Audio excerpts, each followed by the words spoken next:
national zany a taona 2021 ka hatramin'ny 2022 natolotra teo ao anatin'ny paikady daholo zany mitsitsitsy ny asa rehetra izay tanterahana hitantsika be dia be ny efa vita izay niarahana niarahan'ny ministera fiainana ny evoary ary niala miaraka tamin'ireo mpiara-monina izay sehatra ao anatin'izany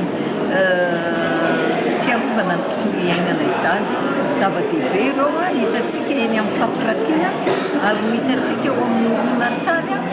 ny asa rehetra izay vita nandritran'izay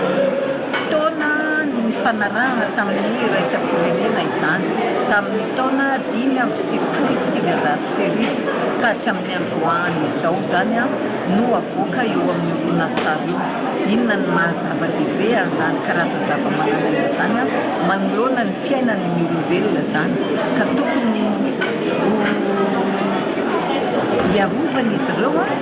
ary tantanana maharitra rehefa mitantana azy maharitra zany a dia afaka mitrandraka fa amin'ny fomba ara-dalàna manaraka ny fepetra rehetra izay napetraka ny fanjakana ao anatin'izany dia raha tsika mahafantatra fa ao anatin'ireo zava-mananaina bebe ireo a ireo no ampiakatra ny alikarentsika araka ny fisandratana telopolo roa arivo izay fantatsika fa dia ao anatin'ny ala oisika ny firenetsika no ahitana ny zavatra ety mampandroso ny firenetsika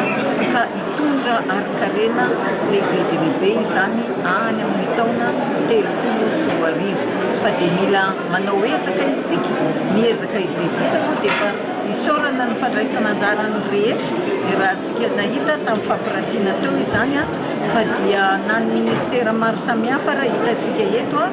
ny ministeran'ny fampianarana ambony sy ny fikarohana ara-ny siansa satria izany fitantanana maharitra izany a dia tsy maintsy mifanidy an-dalana foana amin'ny asan'ny mpiasatra zany hitantsika eo ihany koa ny ministera izay mikarakara ny fambolena sy ny fiompiana izay voasorotena eo satria ny rano izay azontsika avy amin'ny natiora dia mamelona ireo zava-mananaina maro samihafa hitantsika dia zava-dehibe izany fifandraisana zany eo moa ireo mpiara-monina maro samihafa izay naneo ny asa nataon'izy ireo a ary ny asa dia mbola miandry ihany koa. Est-ce que vous pouvez citer les 5 stratégies concernant la journée de la communauté?